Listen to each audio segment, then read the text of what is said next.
नमस्कार बंधुरा रिनाज होमली किचेने सकल के स्वागत। आज शेयर करब निरामिष बाँधाकपिर तरकारी रेसिपि। एखाने एकटा खूब कचि बाँधाकपि नियेछि। बाँधाकपिटाके धुए नियेछि। एखन बाँधाकपिर ओपरेर पातागुलो एगुलोके आमि हाथ दिए एइभावे छिঁড়ে एगुलोके फेले देब। तारपर बाँधाकपिर बोटार दिकटा एइभावे केटे बाद दिए आमि कपिटाके 4টে टुकरो करे नेब। আপনারা বটি দিয়েও কেটে নিতে পারেন, যেভাবে সুবিধা আপনাদের। তারপর 4টে টুকরো করে কেটে নেওয়ার পরে আমি ছোট ছোট খুব সরু করে কুচিয়ে নিচ্ছি।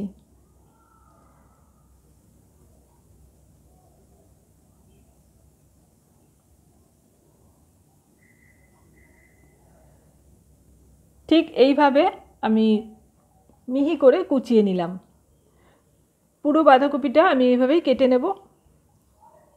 আর এখন যেহেতু এই বাঁধাকপিটা নতুন উঠেছে, এখন আর এটা সেদ্ধ করব না, এটা সরাসরি রান্না করব। রান্নাটা করার আগে আমি একটা মশলা তৈরি করে নেব। একটা প্যানের মধ্যে দিয়ে দিলাম 1 চামচ ধনে, 1 চামচ জিরে। ধনে আর জিরেটাকে প্রথমে শুকনো খোলায় ভালো করে ভেজে নেব। ধনে আর জিরেটা ভাজা হয়ে গেছে। এখন এর মধ্যে দিয়ে দিচ্ছি 2 টুকরো দারচিনি, 2-3টে এলাচ আর দেব 3-4টে লবঙ্গ। আবারও একটু হালকা করে ভেজে নেব। তারপর গ্যাসের ফ্লেমটাকে অফ করে এই মশলাটাকে ঠান্ডা করে নেব। পুরোপুরি ঠান্ডা হয়ে গেলে গ্রাইন্ডার জারের মধ্যে নিয়ে নিচ্ছি আর এটাকে এখন মিহি করে পাউডার করে নেব।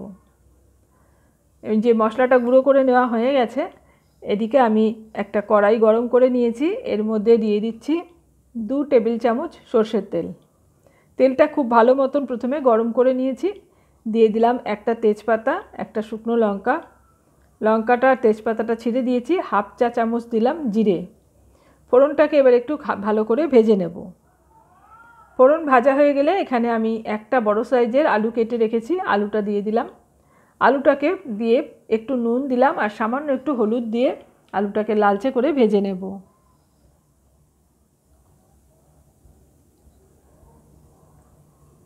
আলুটা খুব ভালো করে ভেজে নিয়েছি। আর এখন এর মধ্যে দিয়ে দেবো আমি 1/2 ইঞ্চি মতো আদা বেটে রেখেছি, আদাটা দিয়ে দিচ্ছি।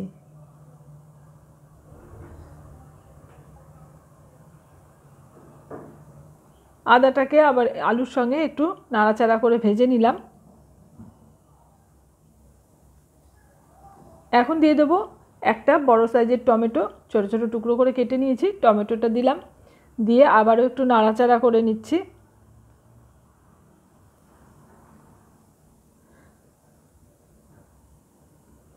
এবার এর মধ্যে আমি বাঁধাকপিগুলো দিয়ে দেব। এই সময় বাঁধাকপি খুবই কচি থাকে, তাই সেদ্ধ করে জল ফেলার আর দরকার হয় না। এই সরাসরি দিয়ে দিলেই পরেই খুব তাড়াতাড়ি সেদ্ধ হয়ে যায়।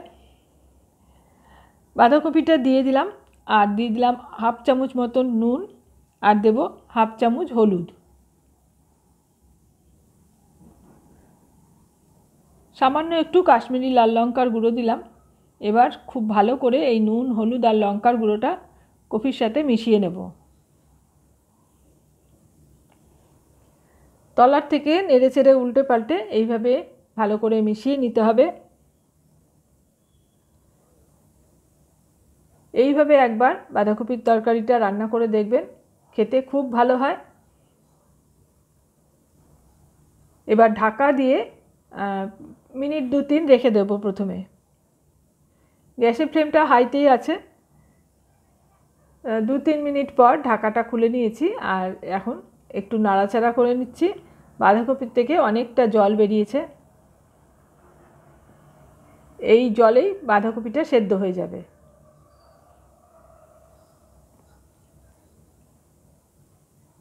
বেশ অনেকক্ষণ আমি উল্টে পাল্টে নেড়ে চেড়ে দিলাম। এখন এর মধ্যে দিয়ে দিচ্ছি কিছু মটরশুঁটি। মটরশুঁটিটা দিয়ে আবারও একটু নাড়াচাড়া করে নিলাম।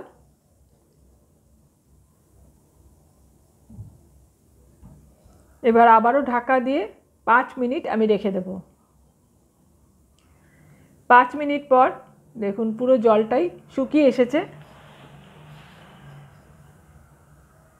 খুব ভালোভাবে আবারও একটু নাড়াচাড়া করে নিচ্ছি।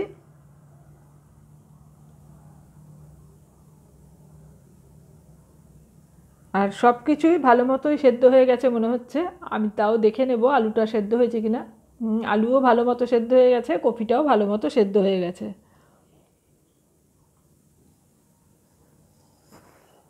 এবার দিয়ে দিলাম 2টো কাঁচা লঙ্কা। লঙ্কাটা আমি গোটাই দিয়েছি। তারপর দিয়ে দিলাম 1 চা চামচ চিনি, আর যে ভেজে গুঁড়ো করে রেখেছিলাম মশলাটা, সেই মশলাটা সম্পূর্ণটা দিয়ে দিলাম। খুব ভালো করে চিনি আর এই গুঁড়ো মশলাটা কফির সাথে মিশিয়ে নেব। এইভাবে একবার এই গুঁড়ো মশলা তৈরি করে বাঁধাকপির তরকারিটা রান্না করে দেখবেন, খেতে খুব ভালো লাগে। সব কিছু ভালোভাবে মেশানো হয়ে গেছে আর কপিটাও বেশ মাখা মাখা মতো হয়ে এসেছে। এখন এর মধ্যে দিয়ে দেব 1/2 চা চামচ মতন ঘি। ঘিটা দিয়ে ভালো করে মিশিয়ে নিলাম।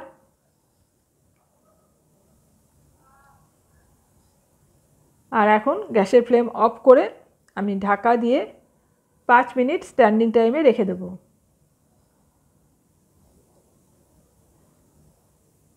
মিনিট 5 পর আমি একটা পাত্রে বাঁধাকপিটা তুলে নিচ্ছি। দেখতেও যেমন সুন্দর হয়েছে, খেতেও কিন্তু খুব ভালো হয়েছিল। আর এই বাঁধাকপির তরকারিটা ভাত, রুটি, পরোটা সব কিছু দিয়ে খেতে ভালো লাগবে।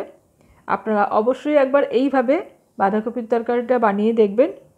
আপনাদের কেমন লাগলো আমার আজকের রেসিপি কমেন্টস করে জানাবেন। ভালো লাগলে লাইক আর শেয়ার করে দেবেন। আমার চ্যানেল এখনও সাবস্ক্রাইব করা না থাকলে চ্যানেলটা সাবস্ক্রাইব করে পাশে থাকা অল বাটনটা প্রেস করে রাখবেন। পরবর্তী ভিডিওর নোটিফিকেশান আপনার কাছে চলে যাবে। আজ এই পর্যন্ত, আবারও চলে আসবো অন্য কোনো রেসিপি নিয়ে।